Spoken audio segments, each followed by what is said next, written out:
Le Kamouraska se distingue par un paysage unique et des ressources à partir desquelles se construisent un bon nombre d'entreprises innovantes. Pour assurer l'avenir de ce territoire rural, les jeunes générations doivent en connaître les principales composantes pour en exploiter les potentiels en termes de projets d'affaires et de projets de vie. Alors, c'est vraiment un projet unique où, dans le fond, on a comme un peu divisé le Kamouraska en 4 segments. Et on fonctionne toujours de la même façon. Il y a un professionnel qui vient en classe une demi-journée pour un atelier scientifique ou en univers social. Et une autre demi-journée, on tenait vraiment à ce que les jeunes puissent sortir à l'extérieur, donc dans des lieux inusités sur le terrain.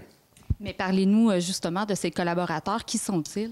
Il y en a plusieurs. C'est ça qui est aussi unique. La commission scolaire et la MRC, c'est vraiment les 2 initiateurs du projet, les 2 principaux partenaires. Alors, on a 4 segments. On a Bioptère en forêt. Donc, les jeunes vont aller découvrir en pleine forêt à la Pourvoirie des Trois-Lacs tout l'univers scientifique des champignons forestiers comestibles. Donc, les jeunes, même directement en forêt, vont être appelés à déguster des champignons sauvages. Alors ça, c'est avec Bioptère. On a un autre segment sur l'environnement et l'énergie avec Solutions Novica à la Pocatière. Alors là, les jeunes vont vraiment tester des matériaux au niveau de l'isolation des maisons et on fait une visite de Solutions Novica. Vous savez, c'est vraiment un endroit unique qu'on a ici au Kamouraska. Alors, souvent, quand on revient de Solutions Novica, on n'est plus jamais vraiment les mêmes. Alors, les jeunes voient les professionnels faire de la robotique, soudage au laser, géothermie, etc. On a un autre segment avec Ruralis. Donc, on emmène les jeunes carrément dans un mini-tour guidé, un peu comme on fait au parc régional, le long du littoral pour raconter comme 350 ans d'occupation du territoire, donc du berceau de Kamouraska jusqu'à la Maison de la Prune à Saint-André. Et en classe, on a Ruralis qui donne un atelier scientifique sur les artefacts. Donc, on peut manipuler une trousse d'Archéo-Québec. Les jeunes, souvent, on leur demande d'apporter des objets anciens, des photographies, etc. Et on va aller parler des éléments qui sont uniques de notre paysage, donc les aboiteaux, les cabourons, etc.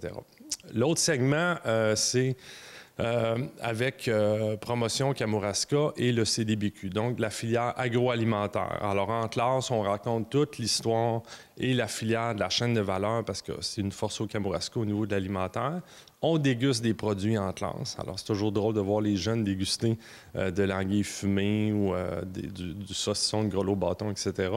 Et ça se termine par une visite donc du CDBQ à Sainte-Anne-de-la-Pocatière.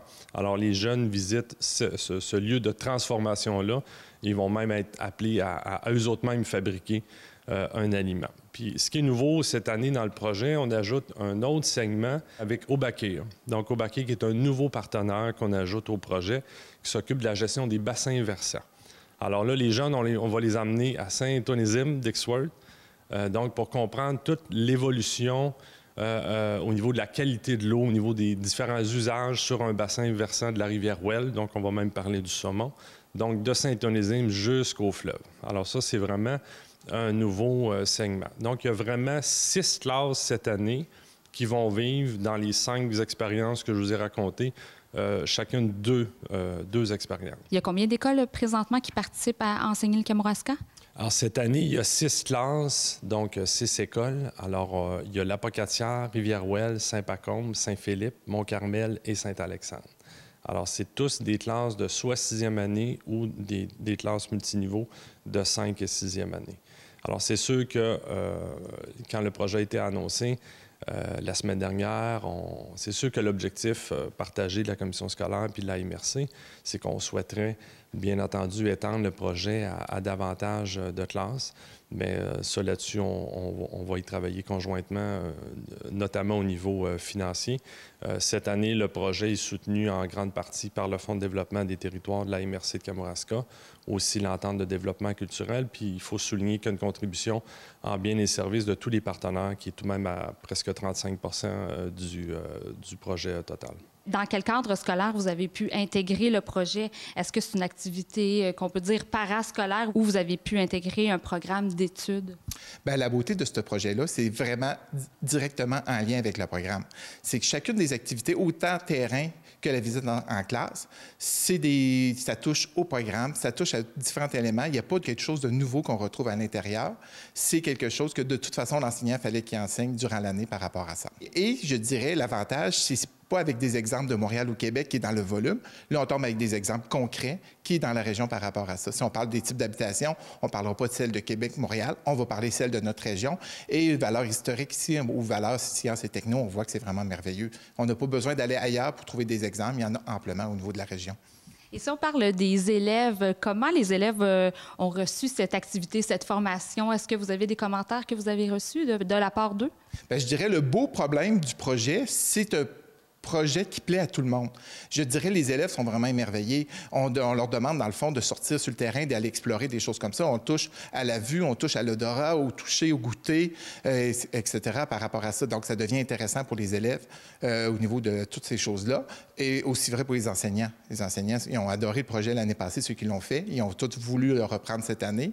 Donc, on se rend compte qu'au niveau des partenaires, ils sont très intéressés. Au niveau des enseignants, la même chose. Et des élèves sont émerveillés. Tout ça dans le programme du ministère. Est-ce que vous pensez qu'il y a d'autres commissions scolaires qui vont vouloir vous imiter, mais selon leur environnement, bien sûr? Bien, je dirais certainement, parce que c'est un beau projet, parce qu'il n'y a rien qui empêche d'enseigner notre région au niveau des programmes, au niveau de la progression des apprentissages. Et c'est des projets qui vont intéresser beaucoup de petites régions par rapport à développer et aller voir qu'est-ce qui se passe. Parce que, par expérience, on sait que les jeunes quittent leur région et c'est en revenant par la suite qu'ils découvrent les richesses. Et ça serait le fun qu'ils les découvrent avant de quitter pour justement les sensibiliser à dire on va rester parce qu'il y a beaucoup de choses, autant au niveau sciences et technologies, au niveau du patrimoine, au niveau de la richesse historique ici. C'est merveilleux, là. Sauf que les jeunes, on se rendait compte qu'ils la découvraient un petit peu trop tard et c'est vraiment de les sensibiliser à leur région, tout simplement.